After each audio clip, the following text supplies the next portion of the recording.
আসন্ন জাতীয় সংসদ নির্বাচনে 114 পটুয়াখালী 4-এর কলাপাড়া, রাঙ্গাবালী, মহিপুর, কুয়াকাটার সকল স্তরের জনগণকে আমি জানাচ্ছি শুভেচ্ছা এবং অভিনন্দন।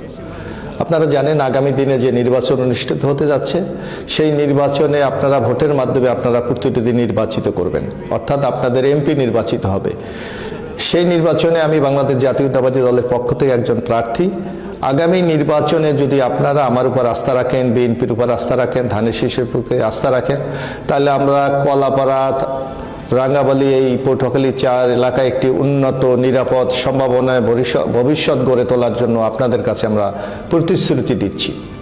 আপনারা জানেন আমাদের বিএনপির ঘোষিত রাষ্ট্র মেরামতের 31 দফায় আগামী দিনে বাংলাদেশের সকল ভেদাভেদ ভুলে গিয়ে একটা সামাজিক ন্যায় বিচার ভিত্তিক সম্মিলিত জাতিসত্তা গঠনের জন্য আমরা ইতিমধ্যে অঙ্গীকার করেছি। অর্থাৎ একটা রংধনুর যেমন 7টা রং থাকে, আমরা একটা বিন্দুতে এসে কিন্তু সেটা মিলিত হয়ে রংধনু হয়, ঠিক তেমনি আমরা জাতি ধর্ম নির্বিশেষে সবাইকে একটা বিন্দুতে নিয়ে এসে আগামী দিনে সবাইকে নিয়ে একটি সম্মিলিত বাংলাদেশ আমরা গড়ে তুলতে চাই, যেখানে আপনাদের উন্নয়ন, নিরাপত্তা এবং একটা চমৎকার সম্ভাবনা আমরা নিশ্চিত করার জন্য প্রতিশ্রুতিবদ্ধ।